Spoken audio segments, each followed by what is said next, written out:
Welcome, everyone. Welcome to another edition of Remixing Politics and Culture with me, your host, Pam. I am a public relations and marketing professional with a passion for social justice, voter advocacy, and culture.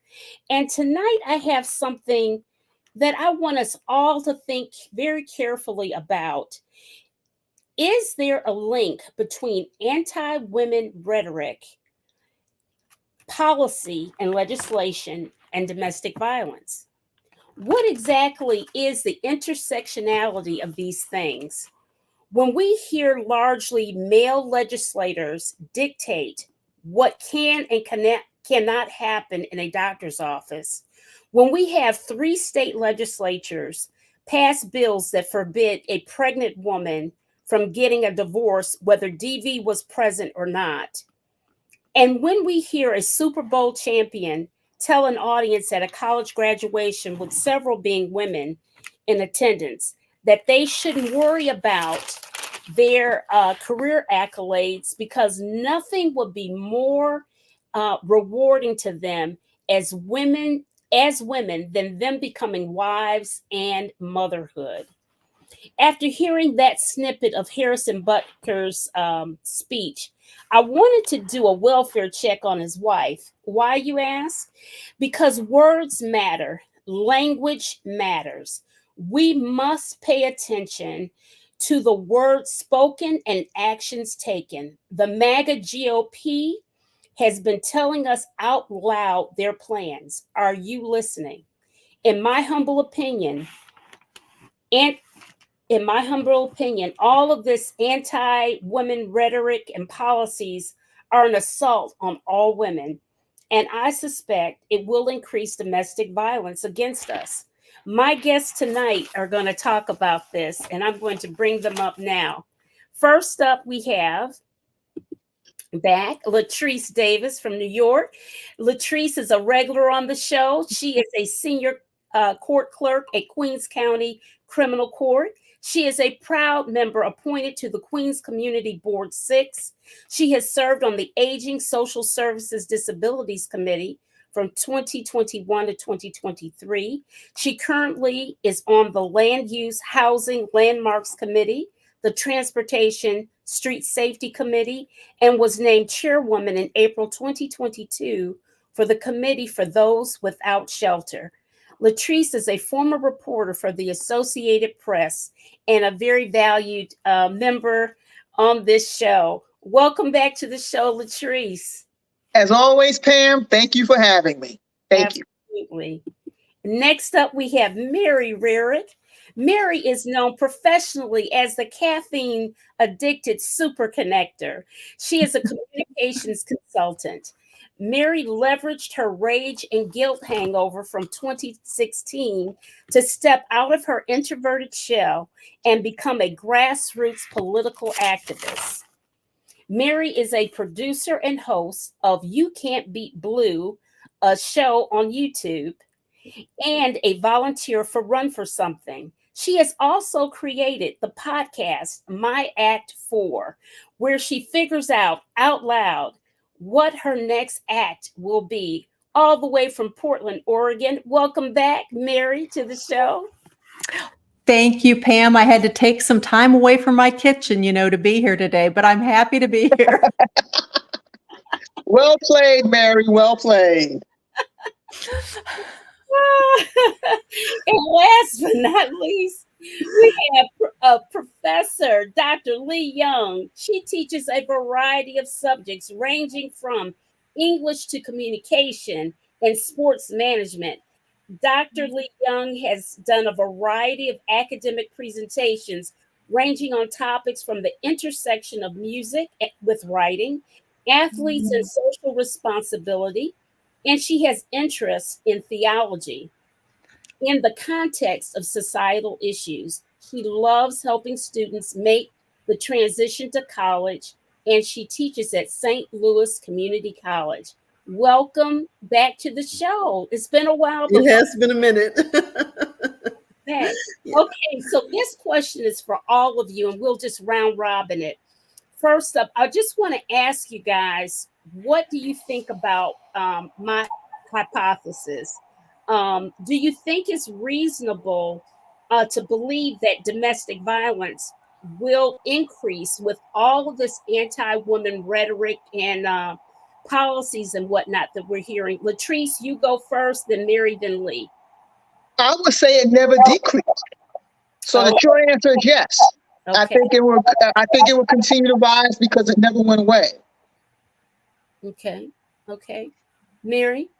I think it will definitely increase. If you think about the impact of the former failed president's speech on January 6th, he spoke words and actions followed. People understood what those words were, and they understood what they were supposed to do. And I think the same is true in this case. Very good. Good. Lee? I agree with my peers here. Yes, it's going to pretty much be the same status quo. However, I just think it's important that we teach our young people, especially our young men, to counter it with language, rhetoric that teaches them to value women so that they can, because of course they will never understand personally how it feels to be a woman, but at the same time, value the women in their lives, their moms, their sisters, their aunts, their friends, so that they can understand and sit down and listen to what their female concerns are, their female peers and the ladies in their lives concerns are. And then that way, hopefully, maybe that'll be a good way to begin the dialogue toward understanding. Very, very good. I guess my response to that is that's all well and good, but I just feel like we're at the point we're past talking. It's time to do. And I'll give a recent example. I was working night court the 11th of this month. So night court wraps up around 1 a.m. So I don't own a car, so I get around by 2 feet in a Metro card. So the walk from the courthouse to the train station is 3 blocks, but they're long blocks. And at that time of the night, one side of the street is not well lit. So what I do is I walk along the median where traffic is. And then, even then, I get to the train station, there may be, unsavory characters hanging around the turnstiles or what have you. But the point of me saying all this is that as a woman, as soon as I leave my house, or as soon as I leave a given space, I have to think about safety. When I'm walking along the street, I got to look between the cars. If I can, I got to look underneath the cars. And these are things men don't have to think about. And I would like to think at this stage, men have been made aware of this. And yet we're still having these conversations. So I just kind of feel like, when are men going to do? Like, when you hear stories about men putting things in women's drinks at bars, it's like, come on now. That's not cool. That's not right. I shouldn't even have to tell you that, because I'm pretty sure you wouldn't want me putting something in your drink. But again, here we are. Here we are. That's so true. And then too, recently on the subway in New York, these random strangers were just punching people out, including women. But most recently, one of the Steve Buscemi, the actor. Yeah. I'm like, what is the deal with that? That's crazy, So to just randomly walk up to somebody and just punch them. Well, yeah, again, like these are things you have to constantly navigate in your head. Again, once I get to the train station, okay, then I gotta get on the train, then I gotta get off the train, then I gotta walk home. And it's like, okay, all the while, like you just mentioned, Professor, somebody could just walk up to me, they don't say anything, they don't do anything. And now, again, at that time of the night, there's fewer people out in the street. It's just you're hyper aware of your womanhood, and you're hyper aware that that if something goes sideways, you're pretty much on your own. Like in my case, like taking the keys out. I take my keys out as soon as I leave the subway. Never mind when I get to the front door, because by then it will be too late. I see. Listen, we've got something interesting in the chat. Yes. Joey Howie, when I was a hiring manager, I would not have interviewed a male from that school. What school? because of Benedictine. Benedictine. Yeah. because of anti-discrimination, I would have to exclude female alum as well. Well, I'm just curious, Mr. Howie. Well, I mean, I'm assuming it's a man, but Like, could be a woman. But it is a woman. I know it's a woman. okay, I stand in that case. I stand corrected. But I'm just curious, when you say anti-discrimination, in what context? Yeah, I didn't understand. We got another comment in here. Exactly. How will young men value women with the music they listen to and imitate? Zach, my friend, that is a whole nother show. Yes. Yeah, That's a short question with a long answer. that's so true. I've gotten some interesting intel on that with the music industry. We did a show on that not too long ago, a year ago, about it, but we'll talk about it more in depth. Never. I want to show a snippet of the Harrison Butker speech right now and share it with you in the audience. Hold on. Okay.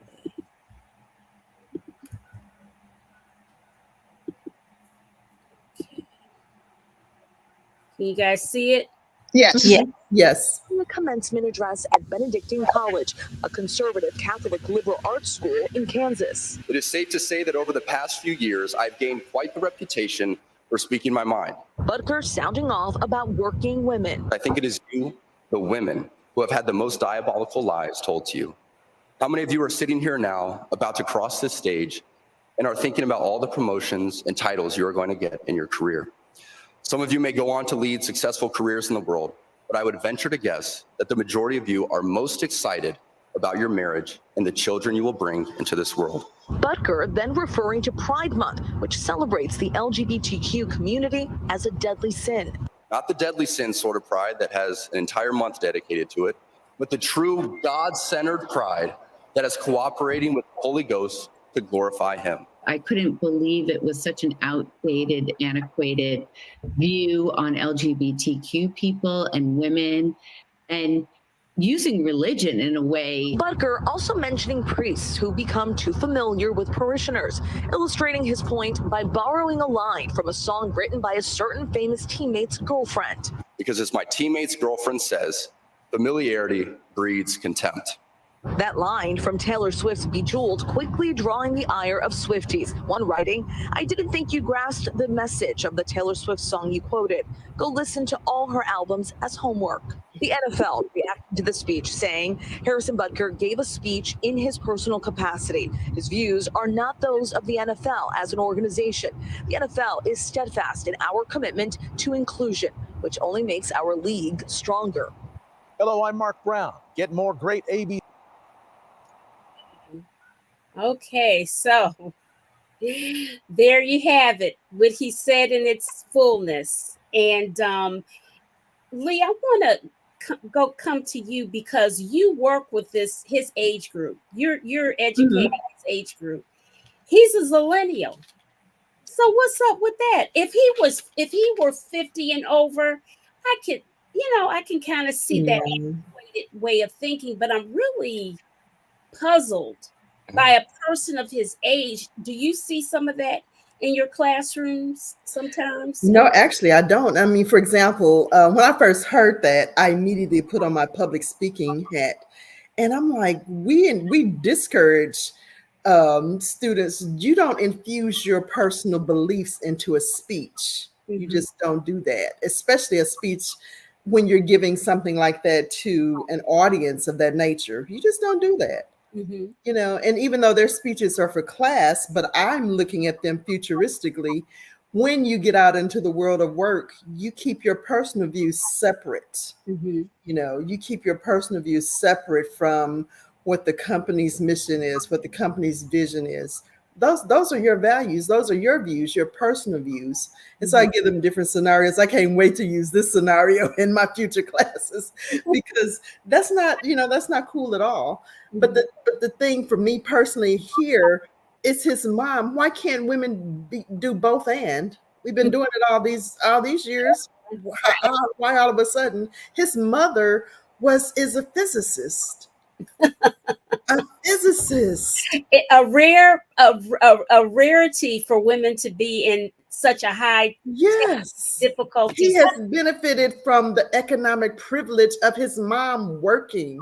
And he's even quoted in Sporting News from Mother's Day 4 years ago. My mom is my biggest supporter, even though she worked and took care of him. Yeah, I don't get it. I'm confused. Mary, what are your thoughts? Mary? Oh, I'm sorry. I think that the school is a very conservative religious school.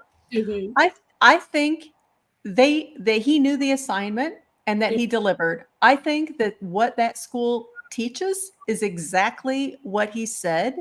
I actually grew up in a tradition very similar to this, and hearing it spoken out loud, there's part of me that can go back to this, this upbringing and going to a very small white Christian school where definitely, it was just white Christian nationalism and everything that's bad about our current Republican Party. So I just heard that and I thought, yeah, all of that would have been said at the school that I attended. Wow.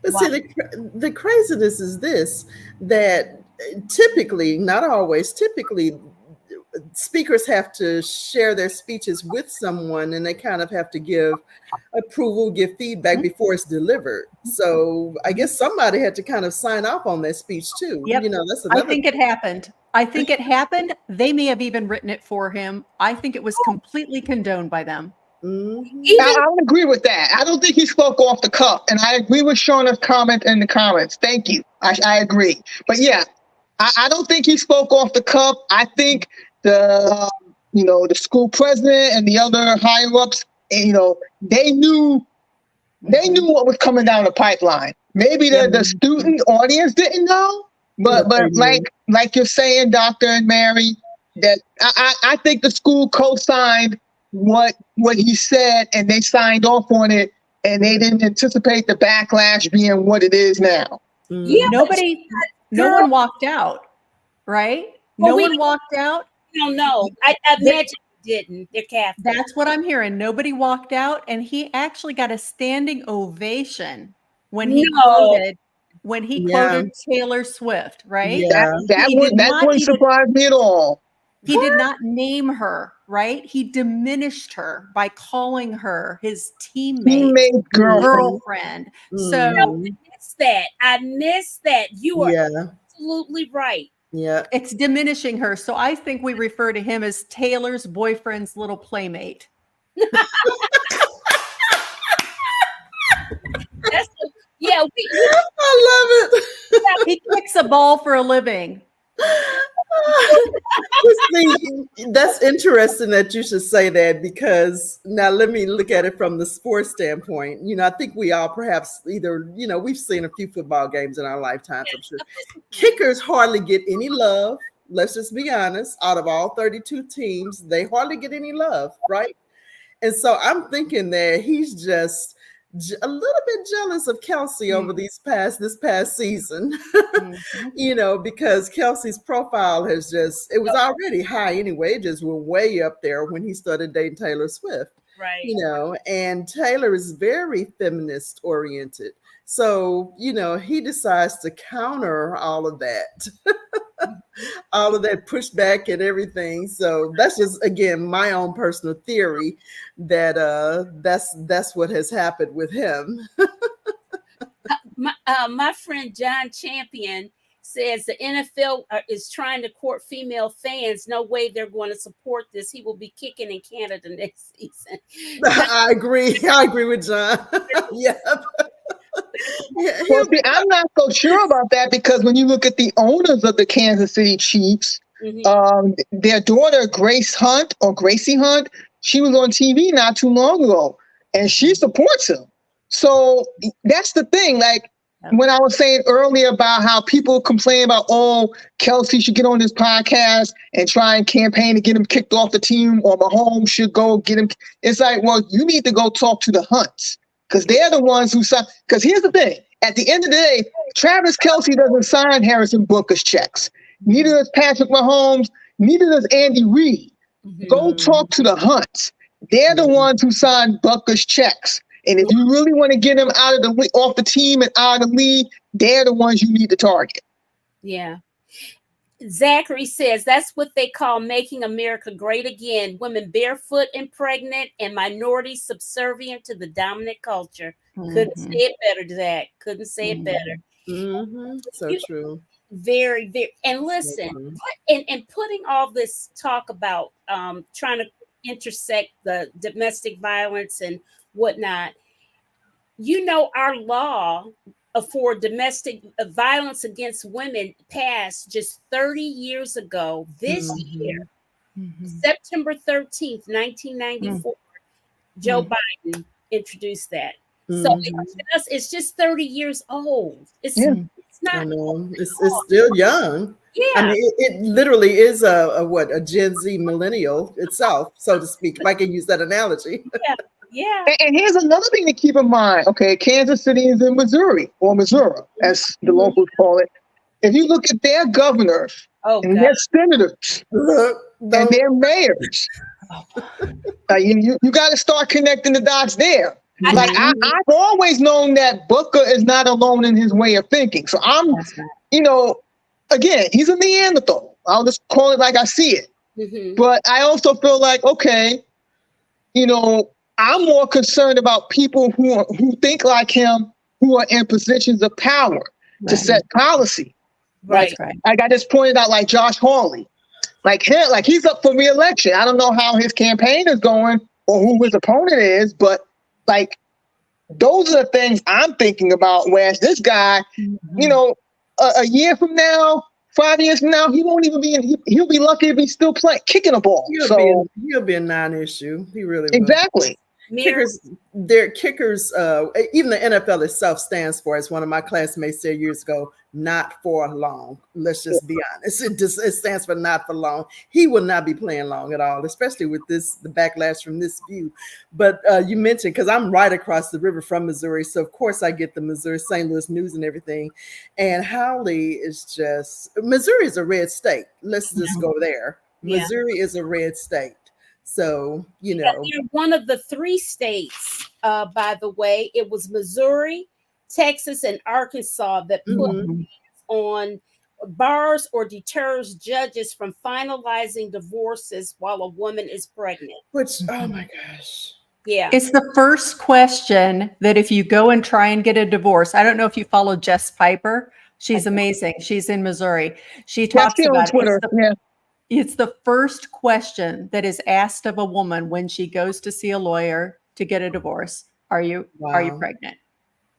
So, and even in cases of DV, I mean, that's does not matter. In Missouri, doesn't matter at all. And let's put into context what DV can be defined as. It can be emotional, physical, financial. It can be all of those things. And so what if you're getting messed up financially while you're still legally married to someone and you can't get divorced because you got knocked up in the price? That happens. Yeah, that's so true. So, I mean, what's up with that? Yeah. I just want, but here again, we as women have to be thinking, and the men who love us, who are just and are fair-minded and what have you, we have to look at these policies and things that are being said and take them and understand what's being said. And that's just why I'm so thankful that different programs that I work with over the past few summers, the directors are focused on getting kids educated with regard to financial literacy, especially young women. Learn about your credit score, learn about APR, learn about your interest rate and things like that. Learn about all of that stuff because, again, as Latrice said earlier, begin to connect those economic dots too, so they can understand that. Right. Showy Howie again. I couldn't discriminate based on gender. A woman managing men, hiring someone with an anti-working woman education in addition to the usual cultural crap would be self-destructive. I see what you're saying. Mhm. It's, you know, Thank you for addressing my question. Thank you. okay. And John said exactly. I don't know. I guess he was saying exactly about him not staying long, maybe. Maybe that's it. Listen, everybody, if you're on, hit the like button no matter what platform you're listening from. YouTube, Facebook, or LinkedIn, hit the like button for the algorithm. And if you're on YouTube, please subscribe and hit like. Thank you. Okay, so guys, okay, I played you the speech, and I want to give you an idea of what Wallet Hub said are the 5 worst states for women. And that was based on homicide rates, safety, personal safety, insurance, whether you were insured or not, health and healthcare. Texas, number 1. Alabama, Mississippi, Louisiana, and Oklahoma. Those were the 5 worst. Those were the 5 worst. And if you think about those states, there is a gentleman in the state of Louisiana that calls for an abolitionist movement against anti-abortion in Louisiana. And it's so extreme that the people that were anti-abortion are against him. It's a mess. Oh, wow. I know that until I started looking up things for this show. So those are the 5 worst states. And if you think about it, these are the states that are highly oppressive with their laws and stuff. The only thing that's not in here is Tennessee, because Tennessee is going crazy. Yeah. Tennessee has just really been nuts. And Go ahead. No, go ahead. Okay. The safest states for women, based upon being insured, homicide rate, and health care, Massachusetts is number 1. New Jersey, New York, Connecticut, Hawaii, Vermont, Minnesota, Maryland, California, and Washington, D.C. And what do all 10 of these states have in common, Mary? Democrat states. Yep, they're all blue. Just saying. This is from Wallet Hub, not from Pam. Yeah. From Wallet Hub. From Wallet Hub. Now, I was just going to say a minute ago when you listed those states a few years ago, I do not know the most recent literacy statistics, but a few years ago, Louisiana and Mississippi were at the bottom of the barrel with regard to literacy. Yeah. And again, that's yet another thing. And I'm talking about literacy in the context of reading and education levels. Yeah. So, you know. Why do you think Republicans are trying to defund education? Exactly. We started, but that's a whole nother show. Nother show. But all of these tie in together. And see, what concerns me is that part of literacy, Lee, is your ability to critically think. Yes. Yep. So when you're in school, and we were taught the old school way about stuff, it wasn't like they're teaching you to think, but you critically thought because you had to answer tests and questions and whatnot, and you got to think, be able to think for yourself. Yeah. But I don't know. Other than Pam, that wasn't the way I was taught, obviously. We were taught to memorize. Okay, think about this Benedictine school, right? We were taught to memorize and regurgitate. No critical thinking skills. Just memorize what we were taught and spit it back out. It wasn't until I went to college that I learned critical thinking skills, right? And that's essentially where a lot of my transformation took place, was in college. But if you've got and think about the voucher program, they're funding these private, far right, crazy ass white nationalist schools. I mean, that's where our federal tax dollars are going. Right. And on top of that, you have no say in the curriculum. Right. Yeah. And then they're banning books and what have you, and just to say, oh, it's bad. Forget about it. You know what I mean? Why is it bad? What is it that you don't want me to know? What is it that I should know? It's just, I don't know. But that's interesting, Mary. So did you go to school, of school like that, from elementary, middle, and high school then? A school that was regurgitating things and it was very conservative? It Whatnot? was from the 5th grade until the 11th grade. We actually got kicked out, but 5th, 6th, 7th, 8th, 9th, 10th, part of 11th. I mean, that's a long, long time. And it was a very small, private, I'm going to say white Christian school, because I know the white Christian situation is a whole different from, others. And it was very, very small, and they taught whatever they want. I mean, we weren't taught evolution. We were not taught. Some of our textbooks came from Bob Jones University. Mm. Wow. There's a book called Wow. Men Dare Call It Treason. McCarthyism was like, yeah, right on. I mean, I could go on and on like that. Grow up in Oregon? Where did you grow up? The Midwest, Illinois. This was in Illinois. Oh, wow. But very isolated, right? Very isolated. And when you think about it, when I looked at some of the risk factors, just to talk about domestic violence, because that was definitely, a thing, and and very much is often a thing in, at least in my upbringing, with my upbringing and people like me.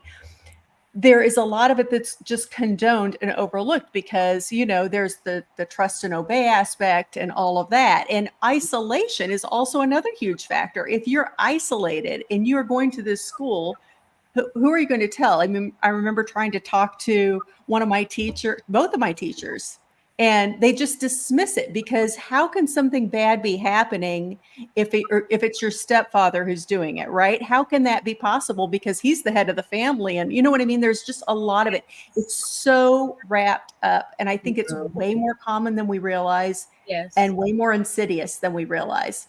Mm-hmm. Wow. And these women don't work, right? I mean, when I say don't work outside the home. So that whole economic thing you're talking about is real as far as leaving. And of course, this little kicker talking about, oh, you just want to go home and have a family and raise kids. What does his wife think? His wife's doing the bulk of the work in that household, right? Exactly. And what happens when she wants to leave?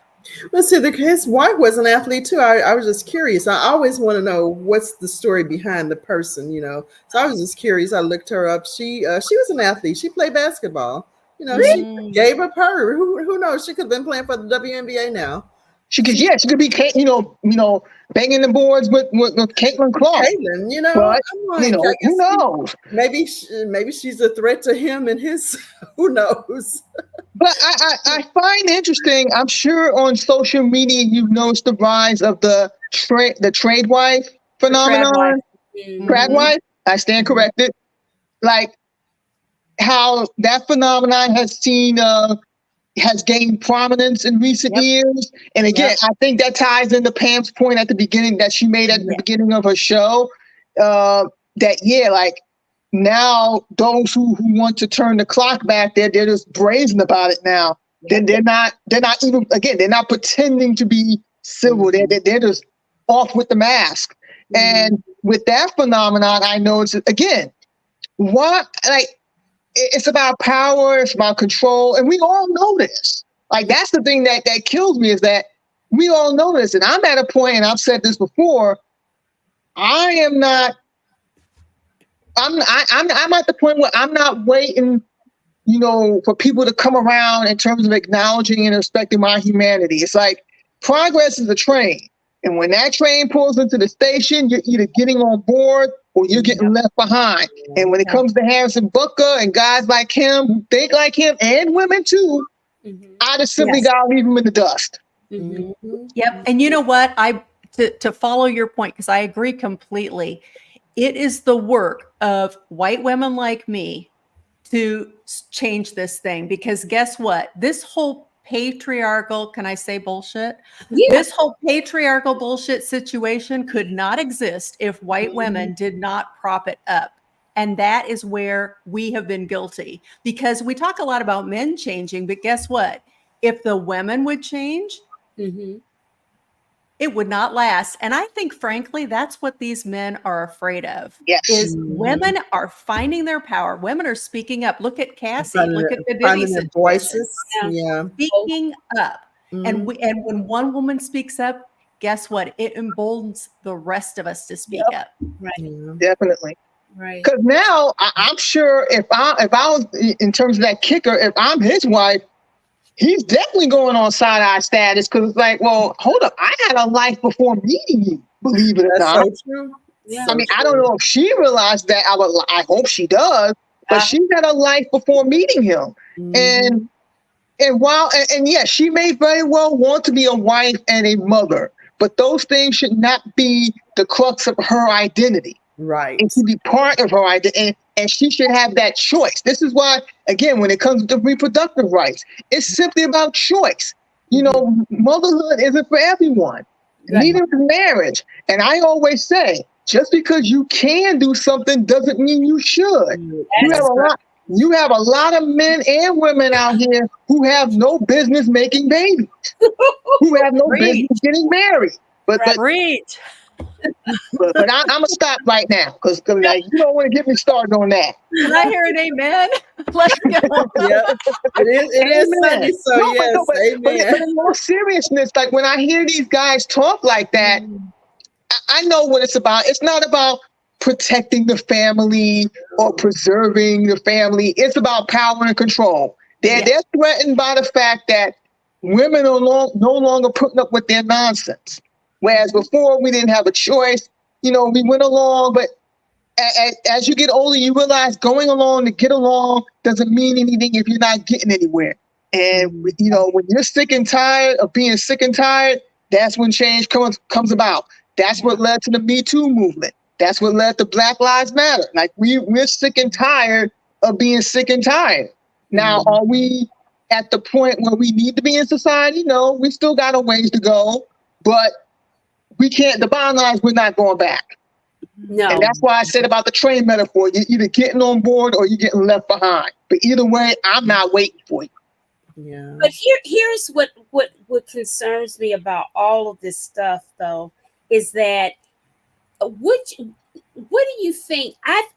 We talked about this briefly ahead of the show, but I really think that once Trump got a pass for that interview on Access Hollywood, when he said you can grab them by the private parts and nothing will happen to you, that you're a celebrity, they'll let you do whatever you want.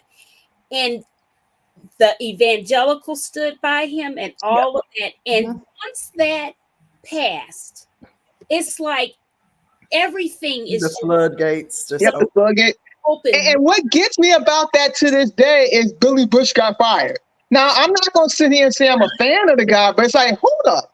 How did I get fired for something I didn't say? Like, exactly. I still can't wrap my head around that. He's on Extra now, though. So yeah, but the point is, like when Donald Trump said that, you would think that would be the end of his political aspirations, but no, it propelled him to the White House, and instead, Billy Bush got fired. Right. That's, I mean, and so tying all this up, ladies, we have to make sure that when we vote, not just us voting, but also with our men voting, that we are aware of these subtle cues that are taking place, because I really feel that a lot of this language and the messaging and stuff are very subtle. You think that, oh, well, I'm protecting you, I'm trying to do for traditional values or whatever. No, listen to the nuances and the other bits to that. And remember, Violence Against Women Federal Act is only 30 years young this September. Only 30 years young. So getting on to more of something contemporary in these last few minutes, that'll take us a minute.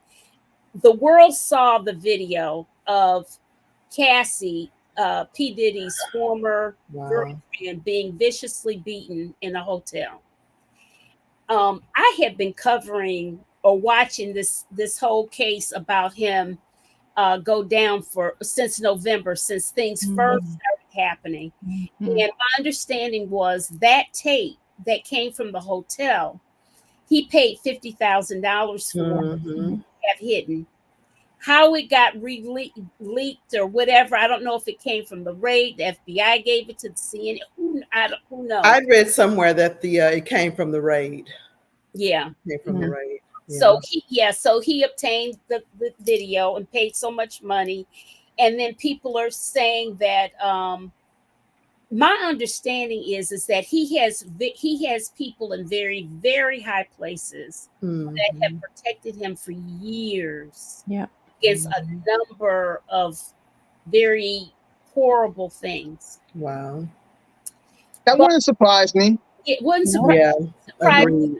either. And they say that a lot of and that includes a lot of police and everything. A lot of things were just covered up or dismissed, or he got out of it. Mhm.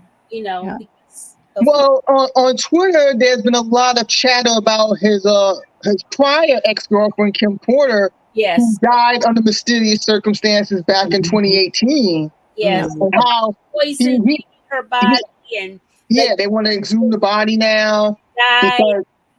because because I think the story at the time was she died of ammonia, but she was relatively young. Yeah. Like Yeah. something. I mean, Yeah. a lot there.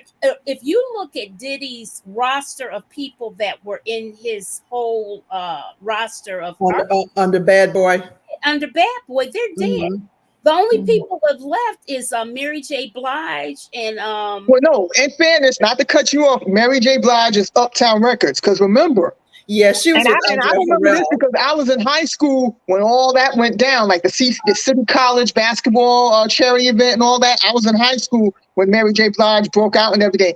She, before Puffy founded Bad Boy, he worked for Andre Harrell. He was an A&R guy at Uptown Records. Mhm. And he signed Mary J to Uptown Records. So she was never with Bad Boy, but she broke through before, Bad Boy came to exist. Bad Boy's first artist was Biggie, but also Faith Evans. yeah, Mhm. Faith is still here. So I just want to set the record straight on that. Yeah, Yeah. but nevertheless, But it's Andre he passed a few years ago. Yeah, Andre's dead. So, it's a lot of, let's just say there's a lot of people Mhm. that have passed away. Yeah. Yeah. A lot of people that have been affiliated with him, no matter in which way, have Right. passed away, and it's real sketchy. But at any rate, long story short, from that horrible, horrific video that we've seen, of which the statute of limitations has run its course, Mhm. he can't get arrested for it, but he is arrested in the court of public opinion. What Mhm. he has done is issued an apology, and I'm going to play the apology now because I saw it earlier. yeah, this is what I fear that well, we'll talk about it. Yeah. I'm gonna share this.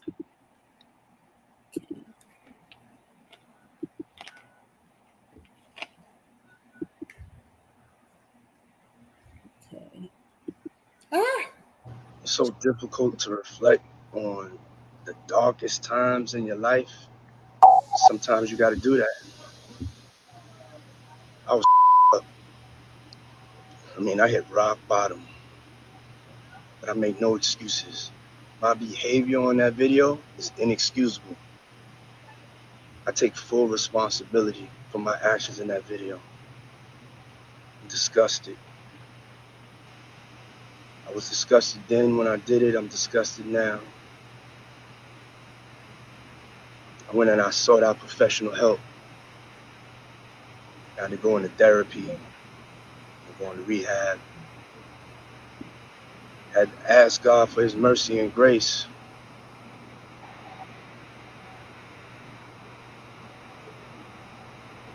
I'm so sorry. But I'm committed to be a better man each and every day. I'm not asking for forgiveness. I'm truly sorry. Okay. Bye, Felicia. What do you think, Mary? What do you think? I'm not buying what he's selling, but maybe that's because I've heard it from, people who've done things to me, and and then they just keep coming back. I feel like he's doing this because he has to. He's been caught. I mean, it's released. It's in the public domain now. Yep. We know, everybody knows now. Yep. I'm sorry, I just had to say it. So go ahead. You're absolutely right. He doesn't have a choice. He has to do something, right? Also, there's more coming, right? This can't be the only thing. There's got to be more coming. He knows that. He's trying to get ahead of it, do this earnest looking at the camera bullshit, but we've seen it before. So, meh. Yeah. Latrice? I'm of the opposite view.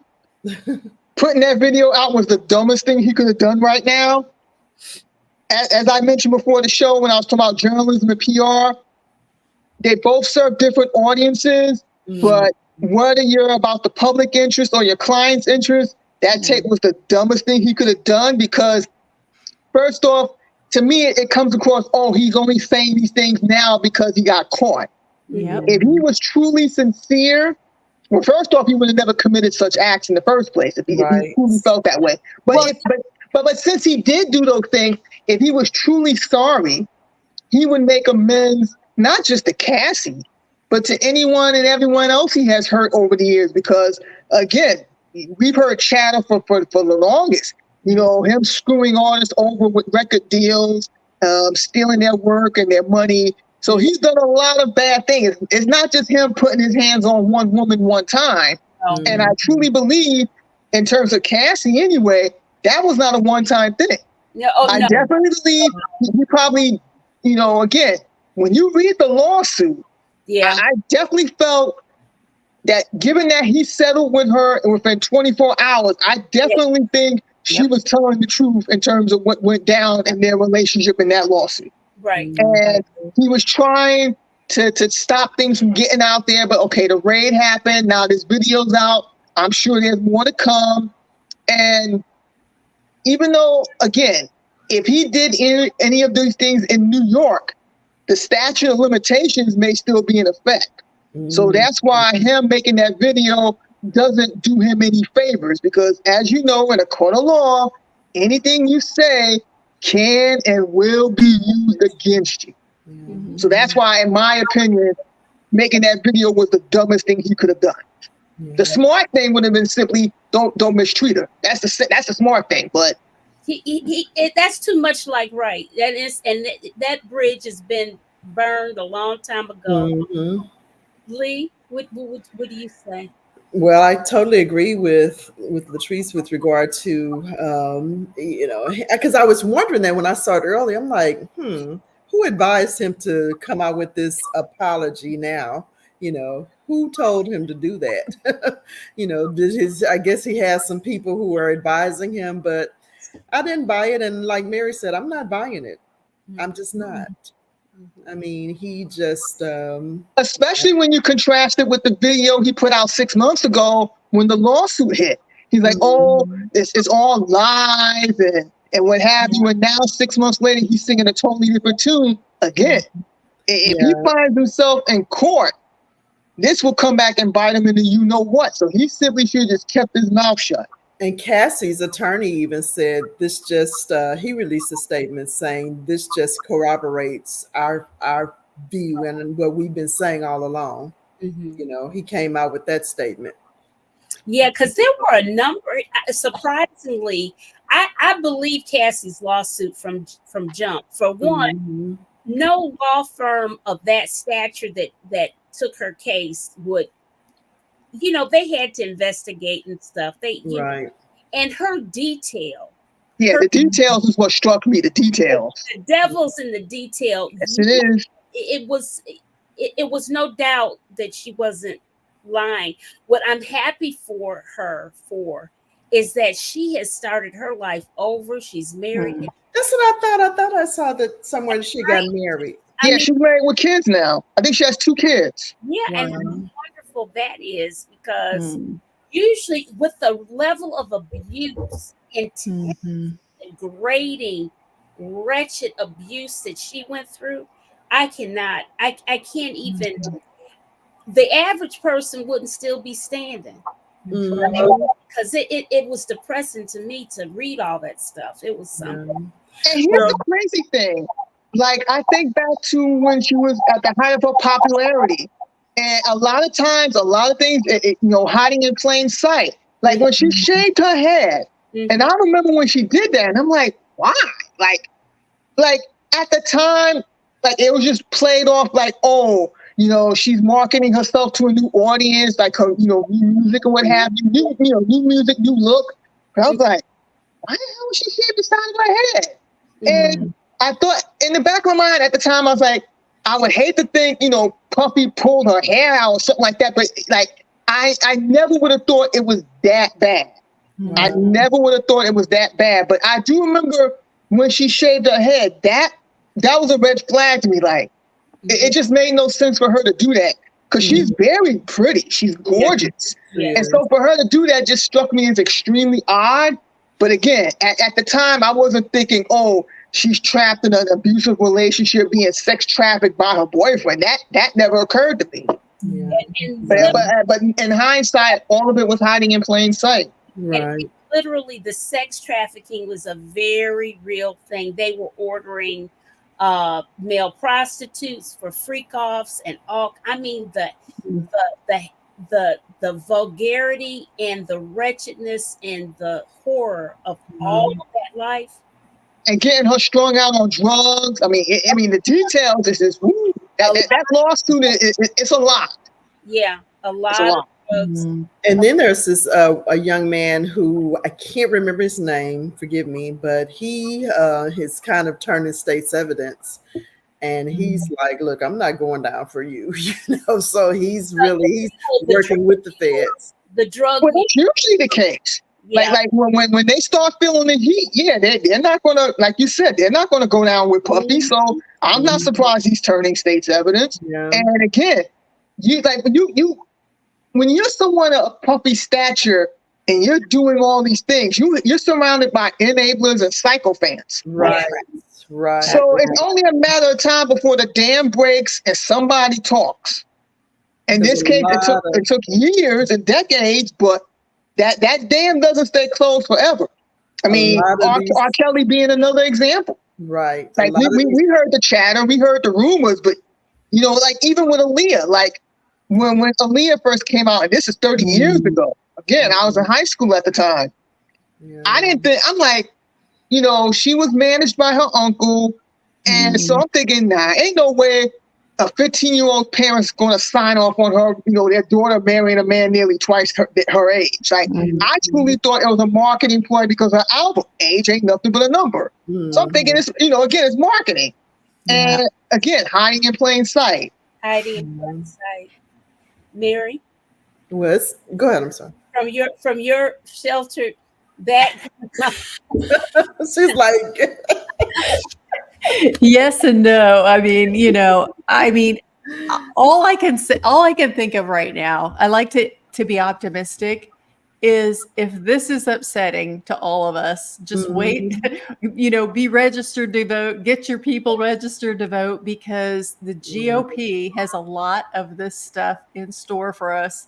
For anybody who's read the Project 2025 document, there's so much, and it's all this.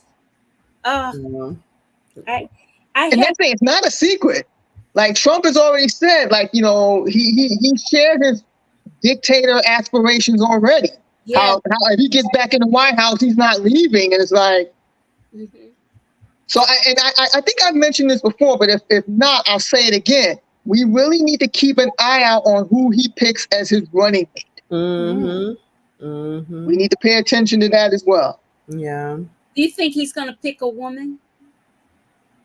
Well, I know one woman he's not going to pick, that woman who killed her dog. He ain't going to pick her. He just might. I'm so sorry. At this point, I put nothing past him. But I don't know who he's going to pick for a running mate, but I do know we need to keep our eye on that. Because whoever that person turns out to be, they're going to be just as much of a problem as Trump. Yes, he is, yeah. Yeah. I believe he will choose a woman, just to kind of, gaslight America because that's what all he's doing is just gaslighting us. Yeah, that's what all of them are doing. Yeah. Gaslighting us.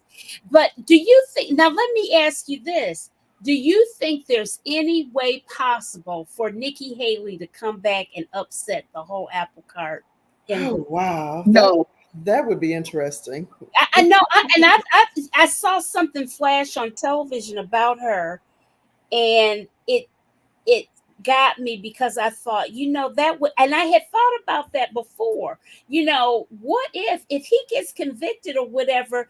The Republicans might do a 1-2 step on us and get Nikki in there as the Mm-hmm. I said no, and I'm gonna tell you why. Because she's too much of a, for lack of a better phrase, a loose cannon. Like if the Republican Party is going to get behind, they want to get somebody they can control, and she can't be controlled. And I'm not saying that's a good thing or a bad thing, but I don't think they're going to. If something would have happened to Trump between now and November 5th, I don't see them supporting her or putting her on the ticket. What you think, Mary?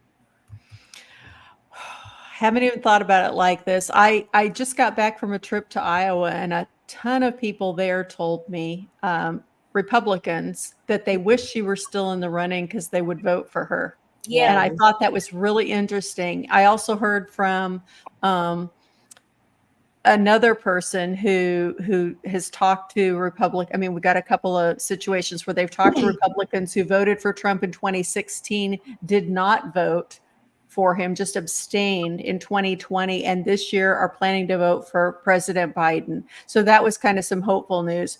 But I don't know. I see, even if he goes to jail, he's going to run. The only thing that could happen is, he's been pulling this Mitch McConnell business of stroking out or something. Did you see that? There was a long blip. I heard about it. I didn't see it because I get so sick of looking at him. Well, if something were to happen to him, so that he were actually physically incapable of running, I don't even know what Republicans can do. They're just so they're inadequately prepared. They're just so unprepared. They've stacked everything behind this tyrant wannabe. And it's actually very upsetting because, they used to be a party that I disagreed with. And now it's a whole different thing. It's a cult. It's a cult. It is. I was calling it a cult before the news started calling it a cult. You were. A thing because it makes no logical sense. And so what else do you call that? Because no matter what he did, they were still going for him. And then I had Reverend Dr. J. Augustine on my show the other week. And he talks this whole thing about he's a minister, a very learned man, and has a great book out. Let me see if I can find it real quick. Put my hands on it. When Prophets Preach. And I'm going to tell you, he talks about all of the it's an excellent book. It's not very long. You've got people like Reverend James Barber and whatnot, people like that are endorsing the book. And it's the other subtitle is Leadership and the Politics of the Pulpit. And it really gets into the whole, of what we're supposed to be doing. And it really helps reinforce what it is that Reverend Dr. Martin Luther King did and what have you. I don't know. Here to me, and this has always been my personal belief, that he is a result of when people are politically illiterate. Yes. When people have not paid attention in civics class. May she rest in peace, my 9th grade civics teacher, I can still remember all that she taught us. The 3 branches, the checks and balances, and all that stuff. Checks and balances. He wants it's like that stuff is just gone out the window. Yeah. That stuff is just gone. And these people have no regard for none of that stuff now. Alito's flag, right? You said what? I'm sorry. Alito's flag. Exactly.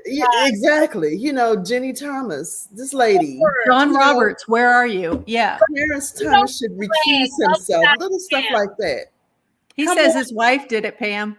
Yeah, but see, that's another thing. All these grown men blaming the wife for Yeah, everything. they're gonna throw the wives under the bus. Right Yeah. under the bus. And that ties back to the speech. And again, full circle moment. Throw her under the bus, but then don't stand up for her rights. Exactly. Come on. And look Really? at that. Look at that complete circle. The whole anti-women rhetoric. Oh, she didn't know what she's doing. I can't believe my wife did that. I mean, like she's dumb. Okay, really? Yeah. Same crap. Same crap. Different scenario. Same thing. Well, as there's an acronym, SSDD. Yeah. Same. Different day. I think one of the things is that the Republican Party has become so power hungry. And okay, it's one thing to want power, but it's like, okay, if and when you acquire that power, what do you intend to do with it? What are you going to use it for? And the Republican Party have made it clear they're not going to use it for good. Therefore, I don't entrust them to give that power to them. And it's like, again, it's bright as day. It's hiding in plain sight. And yet we're barreling towards an election in less than 6 months that is going to be indeed consequential.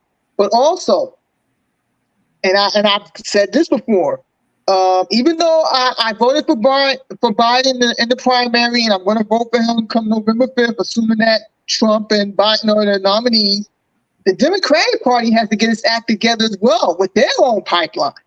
They have to get themselves together with regard to their messaging. You know, Well, Pam and I have had so many conversations about this. You have no idea, Doctor. We've had so many conversations about the messaging or bad messaging. Maybe y'all should be consultants. Y'all need to be consultants to them. My highest rated shows, I had a professor from Eastern Michigan University. She's an integrated marketing communications professor, and another dear friend of mine both are good friends of mine. One is an award-winning PR strategist. And that was one of my highest rated shows. We were talking about this messaging, because it is just, they drive me. I think they're trying to do better. But one of the problems I feel that the Democrats, we would not have won if it weren't for the Lincoln Project. Yeah. If it weren't for them, we wouldn't have won, because they had the most unique, out the box kind of stuff going on. And that's what it takes to grab attention. Yeah. So listen, ladies, we're at our time. Our hour is up. Wow. I've appreciated you guys. Oh no, I have really. It was a welcome good conversation. I got to go back to grading and preparing for this week now, but this was a good departure. I enjoyed the discussion. Me too. That's good to hear, Professor. Thank you for being a part of it. I enjoyed it. Yeah, truly. And enjoyed meeting you, Mira. I see Latrice in our group a lot, so I see her all the time. But we got to have a follow-up with the conversation between MTG and Representative Crockett. That's a whole that's some fire. Woo! I know. That was great. Girl, baby girl. She's supposed to come out with some merchandise so she can use it for fundraising for the Dems. Oh, wow. Okay. Definitely. Gotta make the money. Yeah. Well, listen, guys, let's wave good night to everybody. Good night, everyone. Bye. Continue to have a blessed week. Subscribe. Take care.